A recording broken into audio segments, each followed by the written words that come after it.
தினம் நம்முடைய சுபோஜி அவர்களுடைய 75வது பிறந்தநாள் நிகழ்ச்சியில் கலந்து கொள்ள வந்திருக்கக்கூடிய உங்கள் அனைவருக்கும் இறைவனுடைய அருளும் குருநாதருடைய ஆசிகளும் பரிபூரணமாக இருக்க வேண்டும் என்று பிரார்த்தித்து கொண்டு இந்த நிகழ்ச்சியில் கலந்து கொள்வதில் நான் மிகவும் மகிழ்ச்சி அடைகின்றேன். இது ஒரு வழக்கமான பிறந்தநாள் நிகழ்ச்சியாக இல்லாமல் சுபுஜி அவர்கள் ஒரு உயர்ந்த லட்சியத்தோடு எல்லோரையும் தயார்படுத்தக்கூடிய ஒரு பயிலரங்க நிகழ்ச்சியாக இதை மாற்றி அமைத்திருக்கின்றார். இன்றைக்கு 75வது வயதை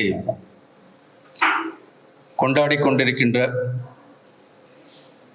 சுபுஜி அவர்களை நான் முதலாக 18 வயது இருக்கும்போது சந்தித்தேன். என்னுடைய நண்பர் வாசு அவர்கள் நான் மைசூரில் பணிபுரிந்து கொண்டிருக்கும் பொழுது திரு சுபுஜி அவர்களை எனக்கு அறிமுகப்படுத்தினார்கள். 18 வயதிலிருந்து அவரோடு தொடர்பில் இருப்பது எனக்கு மிகவும் மகிழ்ச்சி. எனக்கு இன்றைக்கும் நினைவில் இருக்கின்றது. நான் ஒரு முறை சென்னை வந்திருக்கும் பொழுது எனக்கு 19-20 வயது இருக்கும். எனக்கு முதலாக ஒரு ஜீன்ஸ் பேண்ட்டும் சட்டையும் அவர் தான் வாங்கி கொடுத்தார். அந்த நன்றி கடனை தீர்ப்பதற்காகவே இந்த நிகழ்ச்சிக்கு நான் வர வேண்டும் என்று, கலந்து கொள்ள வேண்டும் என்று எனக்கு ஒரு ஆர்வம் உண்டு. என்னை விட சுபுஜி அவர்களை உங்கள் எல்லோருக்கும் நன்றாக தெரியும். 75 ஆண்டுகளாக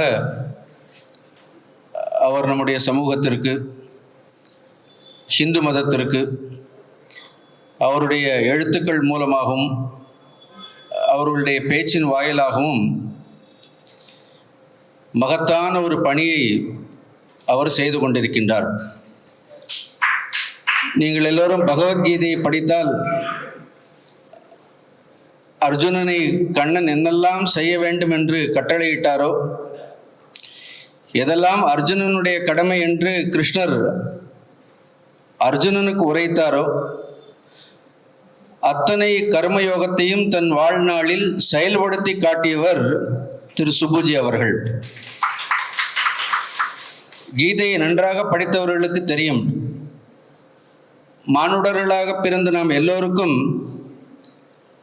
நம்முடைய பொறுப்பை சொல்லக்கூடியது, நாம் ஆற்ற வேண்டிய கடமைகளை பற்றி சொல்லக்கூடியது பகவத்கீதை.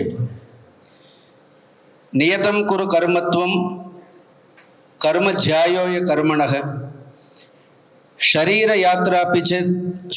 யாத்ராபிச்சதே ந பிரசித்தியேத் அகர்மணக என்று ஒரு ஸ்லோகம். இந்த ஸ்லோகத்தை எல்லோரும் தெரிந்திருக்க வேண்டும். அர்ஜுனன் மூலமாக பகவான் சொல்கின்றார், நியதம் குரு கர்மத்துவம். மனிதர்களாகிய நாம் ஒவ்வொருவரும் நமக்கென்று விதிக்கப்பட்டிருக்கக்கூடிய பொறுப்புகளை, கடமைகளை சரிவர செய்ய வேண்டும். அதை அவர் செய்து கொண்டே இருக்கின்றார். ஒரு நியத கர்மியாக, நித்திய கர்மியாக, நம்முடைய சமுதாயத்தினுடைய ஒரு முன்னேற்றத்திற்காக தன்னை அர்ப்பணித்து கொண்டார். கர்ம ஜியாயோ அக்கர்மணக என்கின்றது கீதை. கர்மம் செய்யாமலே இருப்பதை காட்டிலும் நம்மால் என்ன கர்மத்தை செய்ய முடியுமோ இயன்ற அளவு கர்மத்தை செய்வது உயர்ந்தது என்று. ஷரீர யாத்ராபிச்சதே, இந்த ஷரீரத்தினுடைய யாத்திரை, இந்த ஷரீரம் இருக்கின்ற வரைக்கும், இறுதி வரையில் நாம் அடியும் வரை நாம் கர்மங்களை செய்து கொண்டே இருக்க வேண்டும். அதுதான் மானுடத்தினுடைய சிறப்பு என்று. அந்த விதத்தில் நீங்கள் சுபுஜி அவர்களை பார்த்தால் ஒரு மிகச்சிறந்த ஒரு முன்னுதாரணமாக அவர் இருக்கின்றார். இங்கே உட்கார்ந்து இருக்கும்போது அவர் ஒரு வார்த்தை என்னிடத்தில் சொன்னார். அதை பகிர்ந்து கொள்ளலாமா என்ன என்று எனக்கு தெரியவில்லை, இருந்தாலும் பரவாயில்லை. சுவாமிஜி, நான் யாரையும் ஸ்வீகாரம் எடுத்துக்கொள்ளவில்லை என்று சொன்னார். நான் அவசியம் இல்லை, வசுதெய்வ குடும்பகம், வி ஓன் திஸ் என்டையர் வேர்ல்டுன்னு சொல்லுறேன். நாம் தனியாக எந்த குழந்தைகளையும் ஸ்வீகாரம் எடுத்துக்கொள்ள வேண்டிய அவசியம் கிடையாது. நான் ஒரு சன்னியாசி, நீங்களும் கிட்டத்தட்ட ஒரு சன்னியாசியை போலவே தான் உங்களுடைய வாழ்க்கையும். நாம் இந்த உலகத்தையே தத்தெடுத்து கொண்டிருக்கின்றோம். ஆகவே நாம் தனியாக யாரையும் தத்தெடுத்து கொள்ள வேண்டிய அவசியம் இல்லை என்று சொன்னேன். அப்படி ஒரு உன்னதமான ஒரு வாழ்க்கை. இன்றைய இந்த பயிலரங்கம் என்பது அறிவை தேடி என்கின்ற தலைப்பில் நடக்கூடிய ஒரு பயிலரங்கம். அதிகமாக பேசுவதற்கு எனக்கு நேரம் இல்லை, அவகாசம் இல்லை. இருந்தாலும் இந்த அறிவை பற்றி கூற வேண்டும் என்றால், திருவள்ளுவர் 10 திருக்குறளில் அறிவை பற்றி சொல்லாத விஷயம் எதுவுமே இல்லை. அறிவு அற்றம் காக்கும் கருவி, செருவார்க்கும் உள் அழிக்கல் ஆகா அரண் என்று ஒரு அழகான திருக்குறள். எது அறிவு என்றால், எது ஒன்று மனிதனை எல்லா அழிவிலிருந்தும் காக்கின்றதோ. அழிவு என்றால் தனி மனிதனுடைய அழிவு மட்டும் இல்லை. ஒரு அறிவு என்பது தனி மனிதனை காக்கக்கூடியது அறிவு இல்லை.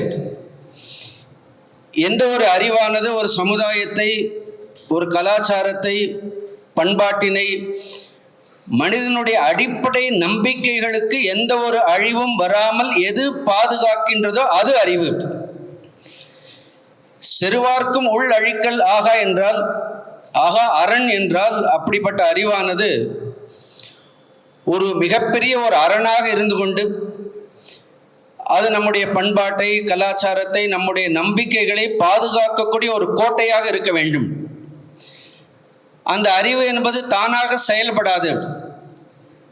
அந்த அறிவுக்கு என்று அர்ப்பணித்து கொள்ளக்கூடியவர்கள் வேண்டும். இங்கே சாதாரணமாக வாழக்கூடியவர்கள் இருக்கின்றார்கள்.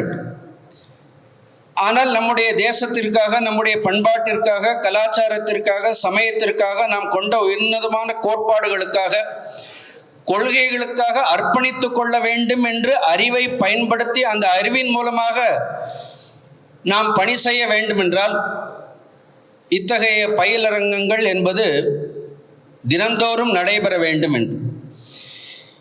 ஏனென்றால் அறிவை பெறுவது என்பது மனிதனுக்கு மட்டுமே இறைவனால் வழங்கப்பட்ட ஒரு பிரத்யேக உரிமை. அறிவை மனிதர்களால் மட்டும்தான் தேட முடியும். இந்த முழு சிருஷ்டியில், இறைவனுடைய படைப்பில் உங்களை ஒரு கேள்வி கேட்கலாமா?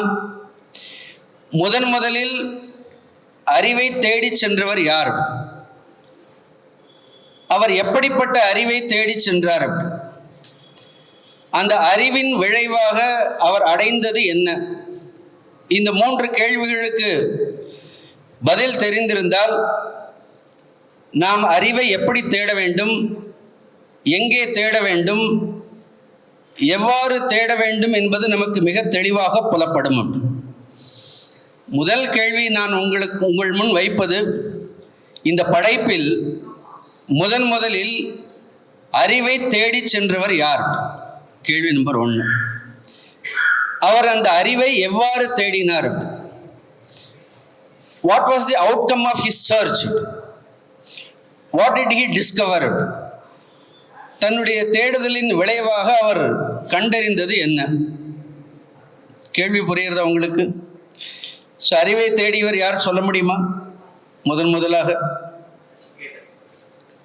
நச்சிகேதர். ரொம்ப லேட்டு, உட்காருங்க, ஒரு பெரிய கைத்தட்டு கொடுங்க அவருக்கு.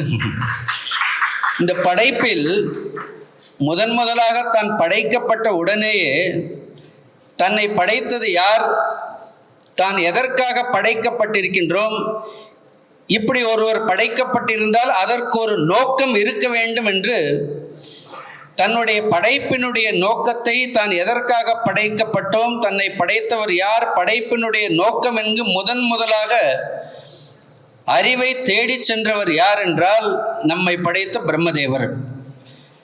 பிரம்மதேவரே அறிவை தேடி இருக்கின்றார். அவர் அறிவை எங்கே தேடினார் என்றால், அவர் படைக்கப்பட்ட பொழுது ஒரு புத்தகங்களும் கிடையாது. இன்றைக்கு பெரும்பாலும் நாம் அறிவை புத்தகங்களில் தேடிக்கொண்டிருக்கின்றோம். புத்தகங்களில் அறிவை தேடுவது கூட நின்று விட்டது. அப்படி இப்பொழுது நாம் எல்லா தகவல்களையும் கூகுளில் தேடிக்கொண்டே இருக்கின்றோம். நாம் தேடக்கூடிய அறிவெல்லாம் நமக்கு உள்ளே தேடவில்லை. ஆனால் பிரம்மதேவர் இந்த அறிவை தேடும் பொழுது அவர் தனக்குள்ளே தேடினார். முதலில் அறிவானது பாரத தேசத்தில் தவத்தின் மூலமாக தேடப்பட்டது. அறிவை தேடுவதற்கு தவம் என்பது பயன்படுத்தப்பட்டது. அறிவு வெறும் புத்தகங்களின் வாயிலாக பெறப்படவில்லை. மனிதனுக்கு தேவையான எல்லா அறிவும் அவனுக்குள்ளே இருக்கின்றது. அந்த அறிவை நாம் முழுமையாக பெற வேண்டும் என்றால் அந்த அறிவை தவத்தினால் தான் பெற முடியும் என்று பிரம்மதேவர் தவம் செய்தார். அந்த தவத்தின் வாயிலாக எந்த ஒரு அறிவை தேடினாரோ அந்த அறிவை அவர் பெற்றார். அவ்வாறு முதலாக இந்த படைப்பில் பெறப்பட்ட அறிவு அல்லது அந்த பொக்கிஷம் என்ன என்று கேட்டோம் என்றால் வேதங்கள். வேதங்களே முதலாக தோன்றிய அறிவாகும். ஆனால் வேதத்திற்கு வேதம் என்ற சொல்லே வித் என்ற சொல்லில் இருந்து வருகின்றது. வித் என்றாலே டு நோ, அறிவது.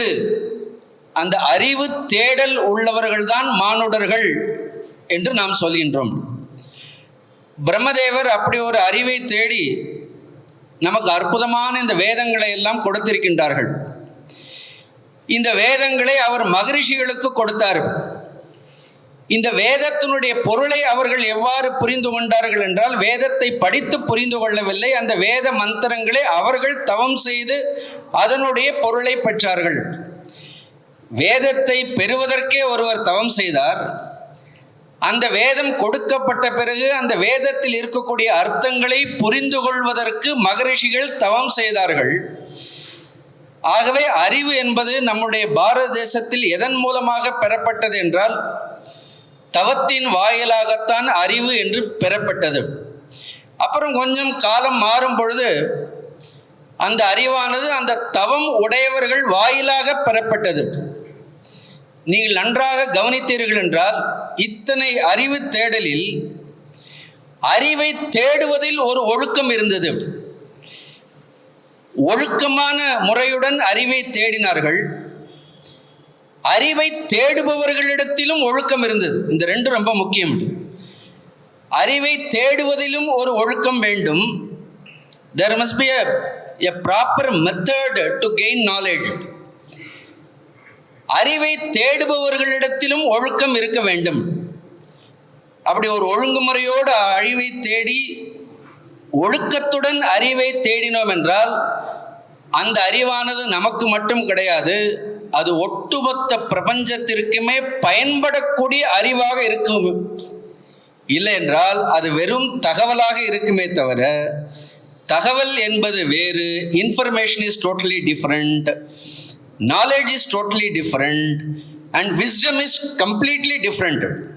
So there is a information, there is a knowledge, then there is also a wisdom.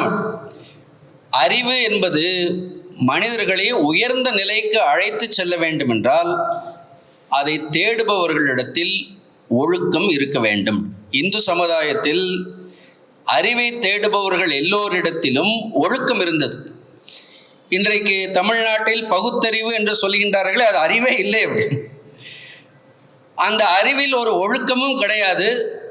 அந்த பகுத்தறிவு என்று பேசுபவர்களிடத்திலும் எந்த ஒரு ஒழுக்கமும் கிடையாது. இவர்களை குறித்து திருமூலர் 3000 எப்பொழுதே எழுதி வைத்து விட்டார், 3000 பாடல்களில். இவர்களெல்லாம் எதை அறிவு அறிவு என்று கூறுகின்றார்களோ, அறிவு அறிவு என்று ஆங்கு அரற்றும் உலகம் அறிவு அறியாமையை அறிந்திலர் என்று இவர்களெல்லாம் எதை அறிவு அறிவு அறிவு என்று சொல்கின்றார்களோ, தங்களுடைய அறியாமையை இன்றைக்கு அறிவு என்று மனிதர்களிடத்தில் கடந்த 60 ஆண்டு காலமாக தமிழ்நாட்டில் இதை திரித்து கொண்டே இருக்கின்றார்கள்.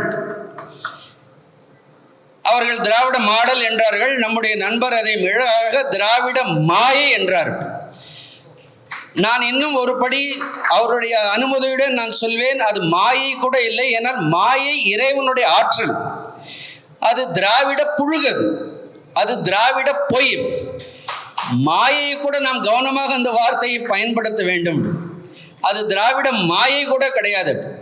இப்படி ஒரு திராவிட பொய்யை 60 ஆண்டு காலமாக இது அறிவு அறிவு அறிவு என்று எது அறிவே இல்லையோ, அறிவினுடைய ஆதாரமே வேதங்களில் இருக்கின்றது. அறிவினுடைய ஆதாரமே அந்த வேதங்களை கொடுத்த பண்டைய ரிஷிகளிடத்தில் இருக்கின்றது. இவர்களுக்கு வேத விஷயங்களில் நம்பிக்கை இல்லை, வேத ரிஷிகளின் மீது நம்பிக்கை இல்லை. வேதம் எதனுடைய மூச்சாக இருக்கின்றதோ, எந்த இறைவனுடைய மூச்சாக இருக்கின்றதோ அந்த இறைவனிடத்தில் நம்பிக்கை இல்லை. ஒட்டுமொத்தமாக இவர்கள் சொல்லக்கூடிய அந்த அறிவு என்பதற்கு ஆதாரமே இல்லை. அதை சொல்வதற்கு ஒரு ஆதாரம் என்கின்ற மையம் தேவைப்படுகின்றது. ஒரு தனி மனிதருடைய பணி என்பது மகத்தானது ஒரு பணி. நான் இதை அதிக நேரம், நான் சிறப்பு பேச்சாளர் கிடையாது. இது ஒரு மகத்தான பணி. தனி ஒருவர் முழுக்க முழுக்க இறைவனுடைய அருளாலும். சுபு அவர்களை சொல்ல வேண்டும் என்றால் உங்களுக்கு எல்லாம் தெரியும், அவர் பராசக்தியினுடைய செல்ல பிள்ளை, பராசக்தியினுடைய தரிசனத்தை பெற்றவர். பராசக்தியை அவரை தேர்ந்தெடுத்து இந்த சமுதாயத்தில் ஒரு நல்ல அறிவு, வேத பாரம்பரியத்திலிருந்து இருக்கக்கூடிய ஒரு அறிவை இந்த அறிவில்லாதவர்களுக்கு உணர்த்த வேண்டும் என்று பராசக்தியை விரும்பி சுப்பு அவர்களை தன்னுடைய கருவியாக நமக்கு அனுப்பி இருக்கின்றது. அவருடைய 75வது ஆண்டு விழாவில் நாம் எல்லாம் கொண்டாடுவது, பங்கு கொள்வது, 75வது பிறந்த நாள் விழாவில் நமக்கெல்லாம் பெருமை என்றால் நம் அறிவை பற்றி சொல்லி கொண்டிருக்கின்றோம். இந்த சிருஷ்டியிலேயே பார்த்தோம் என்றால் பிற்காலத்தில் வந்தவர்களுக்கு இந்த வேதங்கள், வேத ரிஷிகளின் மீது அவர்களுக்கு நம்பிக்கை போய்விட்டதுன்னு நம்முடைய மறைநூல்களிலே எழுதி இருக்கின்றார். கொஞ்சம் கொஞ்சமாக காலம் போக போக மனிதர்களுக்கு வேதங்களின் மீது, இந்த வேத அறிவுகளின் மீது நம்பிக்கை இல்லாமல் போய்விட்டது. முதலில் ஒரு நாட்டை ஆள வேண்டும் என்றால் உங்களுக்கெல்லாம் தெரியும், நீங்கள் மகாபாரதம் படித்திருப்பீர்கள்.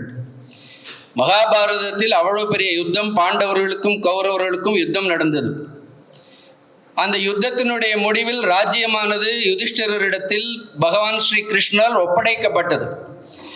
ராஜ்ய பட்டாபிஷேகம் முடிந்த கையோடு ராஜ்யத்தை பரிபாலனம் செய்யக்கூடிய காரியத்தை நீ செய் என்று பகவான் கிருஷ்ணர் சொல்லவில்லை.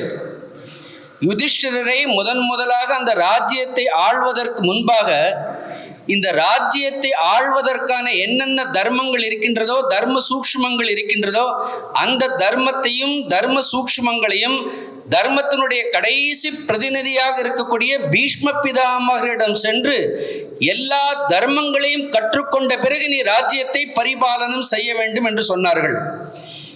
இன்றைக்கு இந்த தேசத்தை, இந்த ராஜ்யத்தை, இந்த நாட்டை பரிபாலனம் செய்வதற்கு எப்படிப்பட்டவர்களை நாம் தேர்ந்தெடுக்கின்றோம்? எந்த பாரம்பரியமும் இல்லாதவர்கள், ராஜ தர்மங்களை குறித்து தெரியாதவர்கள்.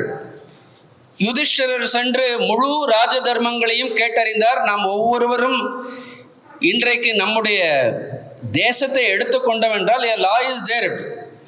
இங்கேயும் நீதி சாஸ்திரம் என்பது இருக்கின்றது. ஆனால் நம்முடைய தர்மத்தில் இருக்கக்கூடிய எந்த ஒரு ராஜ தர்மங்களையும் அதில் பார்க்க முடியாது. நீங்கள் முழு மகாபாரதத்தையும் படிக்காவிட்டாலும் கூட சாந்தி பருவத்தை படித்து பார்த்தீர்கள் என்றால் எல்லா ராஜ தர்மங்களையும் பீஷ்ம பிதாமகர் யுதிஷ்டிரருக்கு அரசை ஆள்வதற்கு முன்பாக சொல்கின்றார். அதில் 36 ராஜ தர்மங்கள் இருக்கின்றது. இந்த 36 ராஜ தர்மங்களை முதலில் நாம் தெரிந்து கொள்ள வேண்டும். அந்த 36 ராஜ தர்மங்களை பட்டியலிடுவதற்கு எனக்கு நேரம் கிடையாது. அந்த 36 ராஜ தர்மங்களையும் சுருக்கி ஒரு தேசத்தை ஆள்பவன் குறைந்தபட்சம் 6 தர்மங்களை நிச்சயம் கடைபிடிக்க வேண்டும். அப்படி கடைபிடிப்பவன் தான் அரசன், மக்களை வழி நடத்துபவன். இந்த 6 குணங்களும் அவனிடத்தில் இல்லாவிட்டால் அவனை தேர்ந்தெடுத்த மக்களும் மூடர்கள், அப்படிப்பட்ட நாட்டை ஆளக்கூடிய அவனும் மூடன் என்று மிக அழகாக மகாபாரதத்தில் எழுதப்பட்டிருக்கின்றது. அதில் முதல் அந்த 6 ராஜ தர்மங்களில் முதல் ராஜ தர்மமே என்ன ராஜ தர்மம் என்றால், இந்த பூமியை செழிக்கக்கூடிய ஒரு இடமாக அந்த மன்னன் மாற்ற வேண்டும் என்று. இவர்கள் எல்லோரும் ஆட்சிக்கு வந்தவுடன் பூமியில் இருக்கக்கூடிய எல்லா செழிப்பையும் முதலில் திருடுவதில் கவனமாக இருக்கின்றார்கள் இல்லையா? பூமியினுடைய செழிப்பை, பூமியை வளம் பெற செய்ய வேண்டியவர்கள் முதலில் வந்தவுடன் எதை திருடுகின்றோம் என்றால் பூமியினுடைய வளத்தை திருடுபவர்களாக இருக்கின்றார்கள். புரியுறதா இல்லையா உங்களுக்கு? அங்கேயே என்ன எடுத்து, ஒரு ராஜா ஒரு அரசன் தன்னுடைய கடமையிலிருந்து தவறிவிட்டான். இரண்டாவது முக்கியமான கடமை, ஒரு தேசத்தை ஆள்பவன் என்பவன் யஜ்ஞங்களை யாகங்களை செய்யக்கூடியவனாக இருக்க வேண்டும். இதுதான் ராஜ தர்மத்தினுடைய, ஒரு நாட்டை ஆள்பவனுடைய முக்கியமான கடமை. நல்லவேளை இன்றைக்கு தேசத்தை வழிநடத்தக்கூடியவருக்கு இந்த தர்மங்கள் எல்லாம் இருக்கின்றது. அதுவும் இறைவனுடைய செயலும். இன்றைக்கு ஒட்டுமொத்த தேசத்தை வழிநடத்தக்கூடியவர் அந்த மரபிலிருந்து வந்திருக்கின்றார்.